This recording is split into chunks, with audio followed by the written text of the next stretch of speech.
Hi everyone, this video is going to be me adding to the discourse of how to DIY and specifically how to tie-dye a car headliner.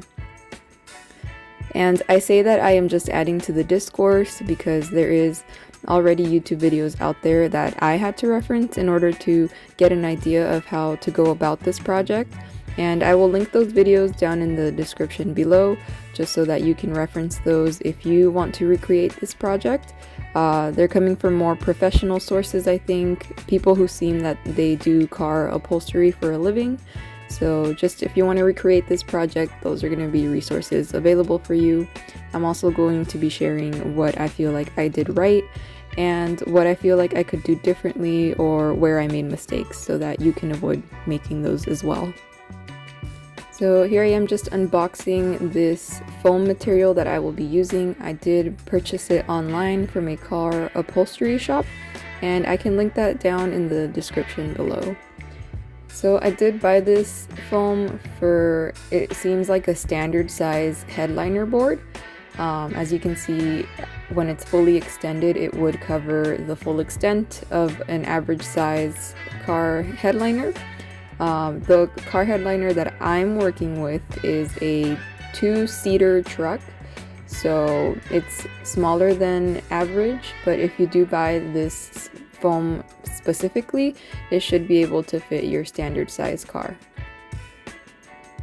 So here you can see me just kind of measuring based on how it looks, just giving it a bit of leeway on the outer edges and then cutting as I see fit.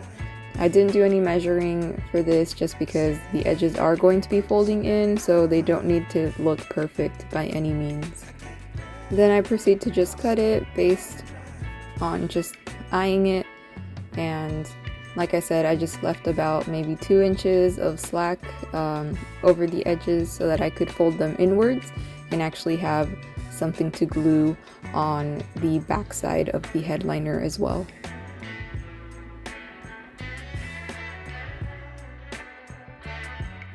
So here I'm just peeling back the foam in order to start spraying with glue.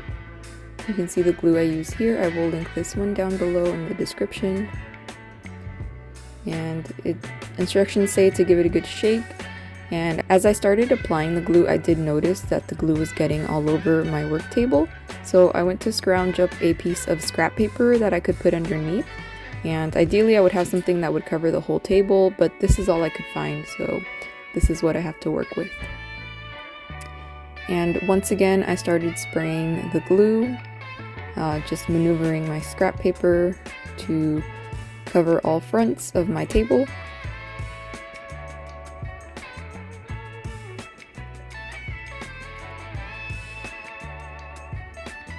And throughout the process, I also noticed that the glue got on my hands, and working with sticky hands was not going to be easy, so remember to use gloves when you're spraying the glue. And next I am just matting down the section that I spray glued, making sure to get all the edges in nice and tight, including that of the visor edges. And then I can just peel it back and start on my new section. And I am working in sections here just because it makes it much easier, and the glue instructions do say to wait at least 30 seconds after you spray on the glue before sticking the materials together, and this is going to create a stronger bond between the two materials, as opposed to not waiting long enough and having your glue be wet and slippery, which wouldn't create as strong of a bond between the two materials. Along with, if you don't wait long enough, the glue will be wet to where it soaks into your material, and this applies to both the foam and the fabric that you will see later on. So you don't want the glue soaking into your material. It's just going to create these kind of dark, hard little spots of glue that you don't want to see in your material. So here I am again, just peeling it back onto the newly glued section and just making sure that I very gently pat on all the ridges, pat all the surfaces down. I make sure to do this very carefully and not press too hard because I don't want my glue seeping into my foam, as I mentioned before. So here I am just working on the last section, just repeating the steps from before. And then I go on to do all of my edges, making sure to start from the middle because there is a weird curvature to this headliner, so I just wanted to make sure to start in the middle so that any creases I'll get along the way, as opposed to kind of off to one side.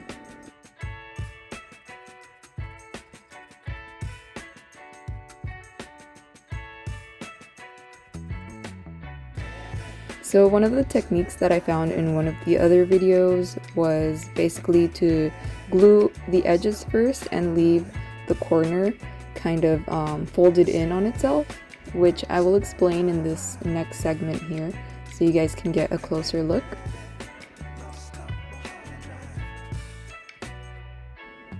So we're going to pretend that this is my headboard and the top paper is my foam. And what you want to do is you want to measure it out to size, leaving room for the edges, and then fold over your edges, fold over your other edge, and kind of make a crease on the corner, like so. And you do want glue inside of your crease, but you want to glue your edges down. You also want to make sure that you put glue inside of your crease. And your crease should look something like this. And once everything is cured, you can go ahead and cut off the excess material. And that will give you a nice clean cut edge that should look something like this. So next I go ahead and poke in the holes inside of the foam once everything is nice and cured. And for that, a lot of the holes were just like little circles, so I just went in with my scissors and punched a hole in there. Nothing too crazy, not much technique to that.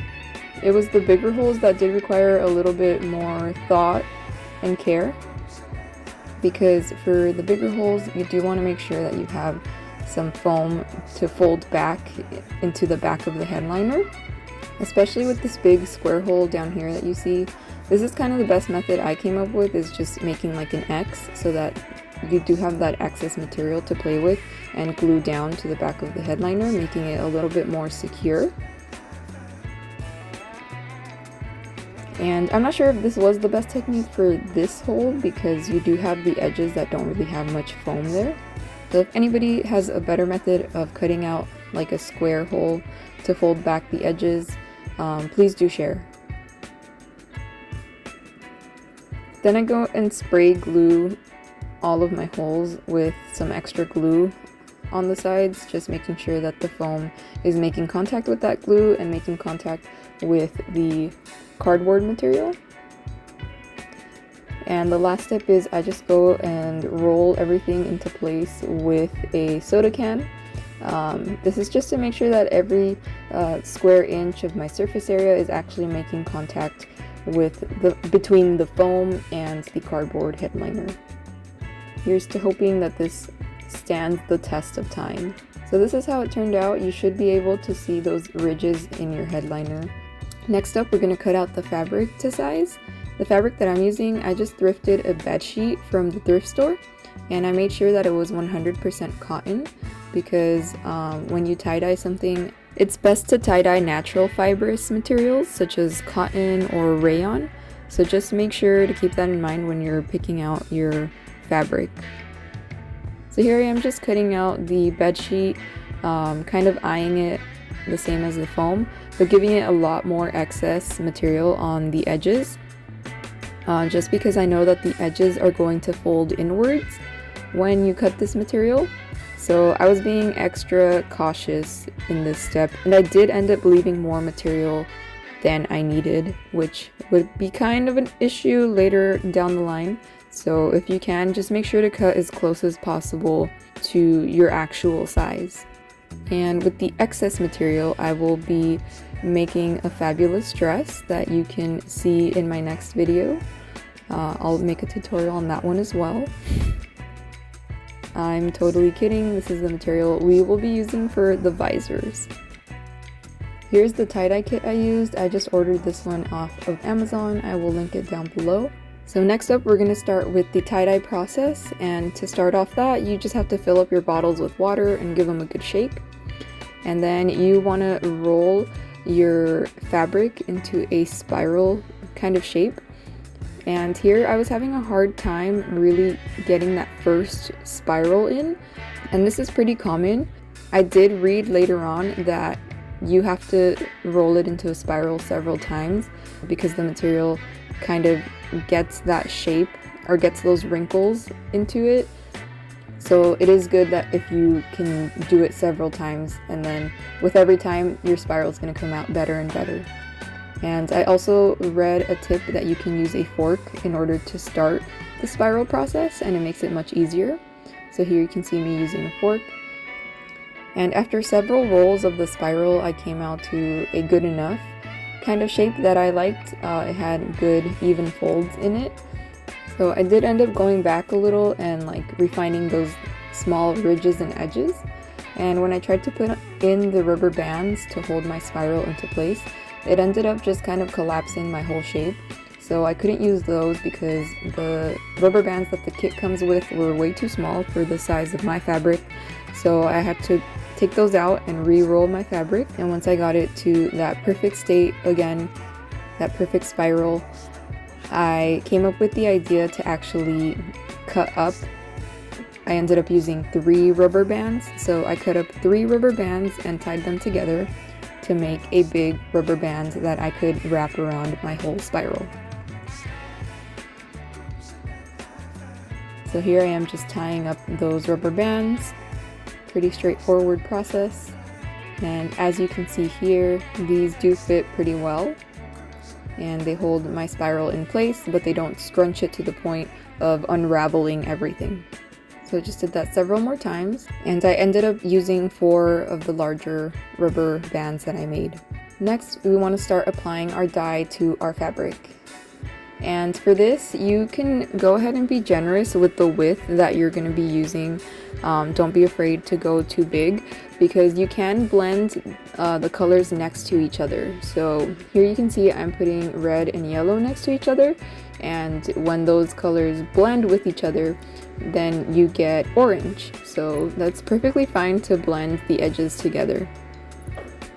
One of the things that I took an extra precaution with was not getting all of my colors in the center of my spiral, just because I know that if you blend all your colors together, you're going to end up getting probably a really dark brown or black, or one of those dark colors that aren't vibrant that I don't want to see in my design. So I just took extra precaution in not putting colors or mixing all the colors in the center of my spiral. And I could have gone a little bit more liberal with this approach. Looking back how my spiral turned out, if you look at the center, it doesn't have that many colors when you see the final product. So you could probably be a little more adventurous than I was here in putting colors inside of your center. So once that is complete, we go ahead and bag up our spiral, and I let it set for 24 hours somewhere in a shady spot where the sun doesn't hit it.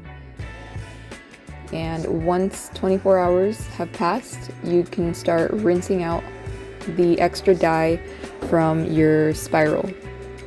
And you want to rinse this fabric until the water starts running clear. And after that, here was my final result. Very happy with it, but keep in mind this is the wet result. I still have to wash it in the washer with soap, and once I did that, this is the pattern that came out.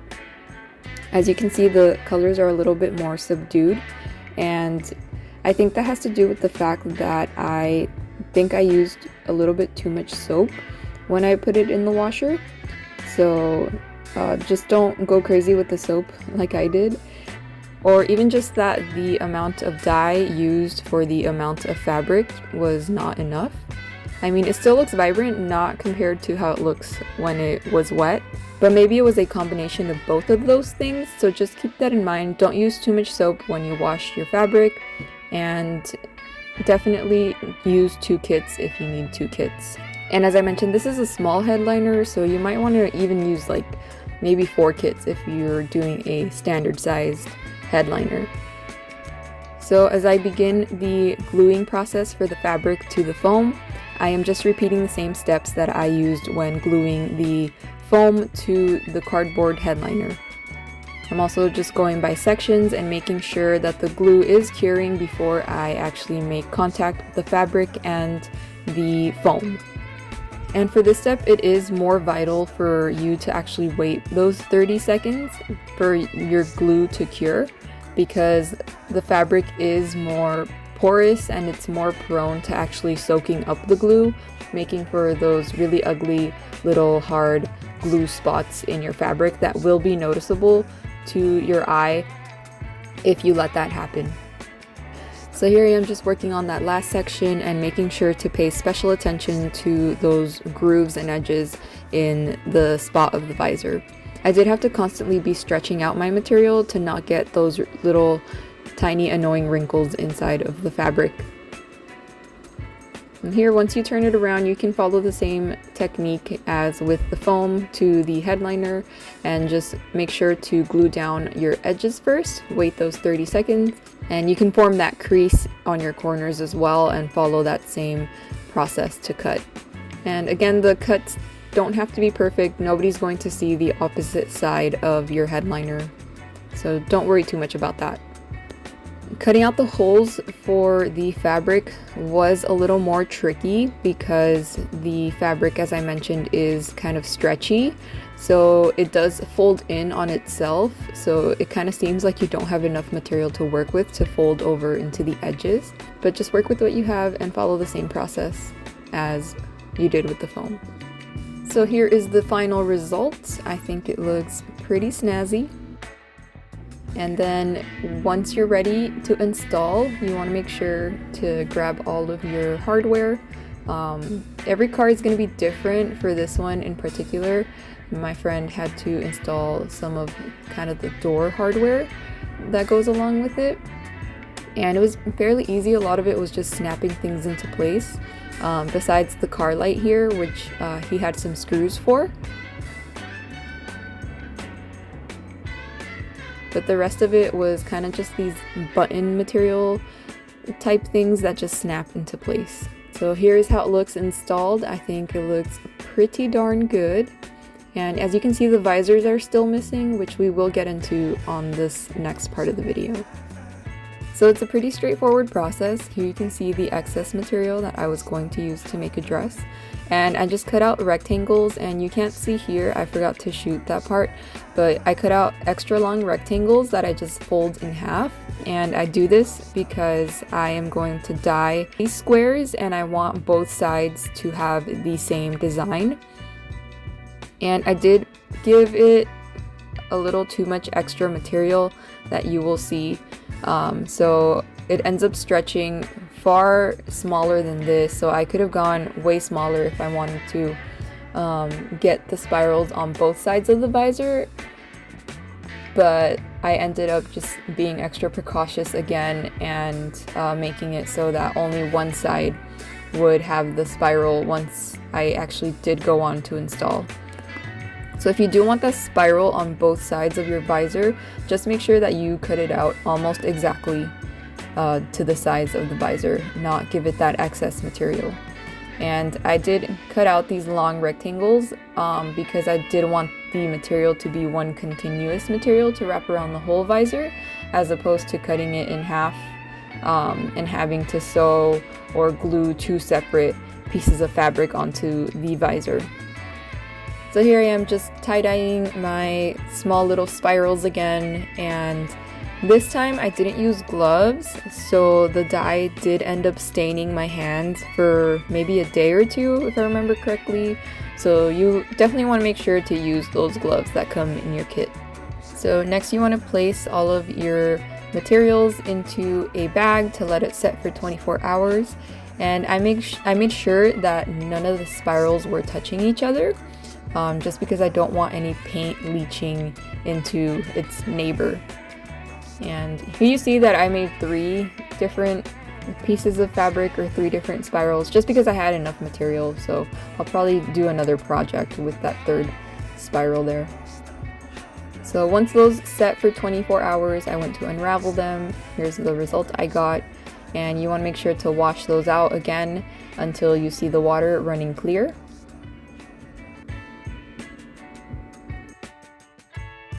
Next up, I share a little bit of my experience in trying to cut out the base for the visors. And I tried using a material called hardboard at first because I thought that this would make the visors more durable, less prone to folding and breaking. So that's why I tried to go with this more sturdy, hard material. And I soon found out that it was super hard to cut. My dad did see me struggling, so he offered to come in with one of his power tools to do kind of the rough draft, or the major edges, cut those out for me. So that's what we were trying to do here. I did have to go in and kind of cut out the more finer edges, and along with that there is a sort of like less than 1 inch kind of divider in the middle of your 2 sections that needs to fold in on itself in order to create that edge that wraps around your base of the hardboard. And when I tried to do this with a razor blade, it kind of just became apparent to me that I was going to have to break the board in half, and it wasn't going to work, just not with this material. So this plan definitely backfired. I think I tried everything I could in order to make this method work, but it just didn't. So if you have made this method work, please do share. But I ended up just going with a chipboard material, as you can see here, which was the original material used in the original visors anyway. So I just needed to do a little bit more research in terms of what material was going to be the best fit. And you can see here I'm cutting out the edges, but I was able to get that divider in the middle that folds in on itself and can wrap around the base of the visor. And this whole process of the divider in the middle is better explained by a video that I will link down below.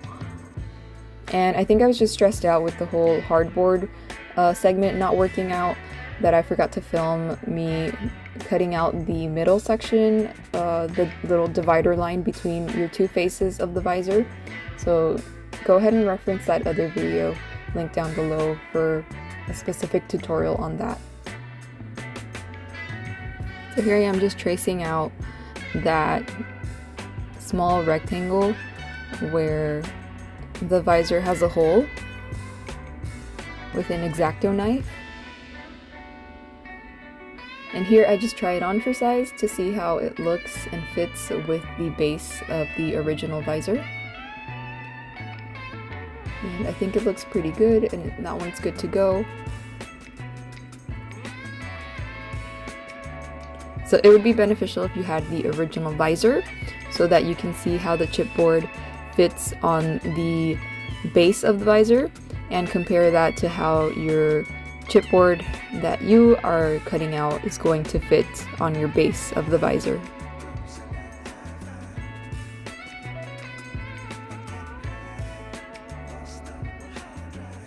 Next up, we have the foam process that is basically following the same process as with the headliner. I'm just eyeing it and cutting out a rough estimate of how much material I need, making sure to leave enough around the edges in order to fold back into itself. Next up, we're just going to glue our chipboard onto the foam, and this is going to be way easier just because the visors are much smaller, so they're much more maneuverable and easier to deal with. So next up, we want to cut our corners in, and here I'm using a slightly different method where I cut out 2 slits in the corner as opposed to 1, This is just me kind of experimenting and trying to get a little bit more hold on those edges. So here you can see that I will be folding them inwards and on top on the outer edges in order for them to overlap and have that little bit of extra material sitting on top. Though I do think that the other method would work just as well, the one that was used earlier for the headliner. And for the small little rectangle holes, I just went ahead with the X method again, where I cut out it like a little X between the corners and just glued it so that I could fold in the corners onto the edges, just like with the bigger headliner. So I did end up just cutting a little bit more notches and lines inside of that just to have more of my edges covered compared to my headliner, and that way I have the foam stretching in all directions as opposed to just 4 directions, and I think it worked well. The other method probably would have worked just as well though. So next we get to the gluing of the fabric, and here you're going to see what I'm talking about with having the spiral only show up on one side. And I did want to make sure that my spiral was facing the direction in which, when the visor is closed, which is most of the time in your car, your visor is going to be in the closed mode. I wanted to have it so that you could see the spiral in the closed mode, and the back section would kind of just have that random tie-dye-ness. Because I did not measure it exactly, I did end up getting my 2 spirals in the square I cut out, but I didn't end up cutting it out in a certain way as to where I would have my spiral on both sides of the visor.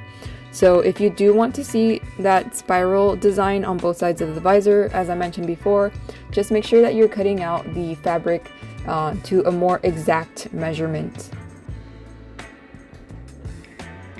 So here you can see me pulling and stretching out the material, because this is a very stretchy material to work with, and I didn't want to see any wrinkles, and I wanted to make sure that everything was nice and taut, and making sure to fold it over when it is folded so that I don't have any excess material hanging out, or so that I don't pull it too tight where it's kind of pulling everything out of place when I fold it.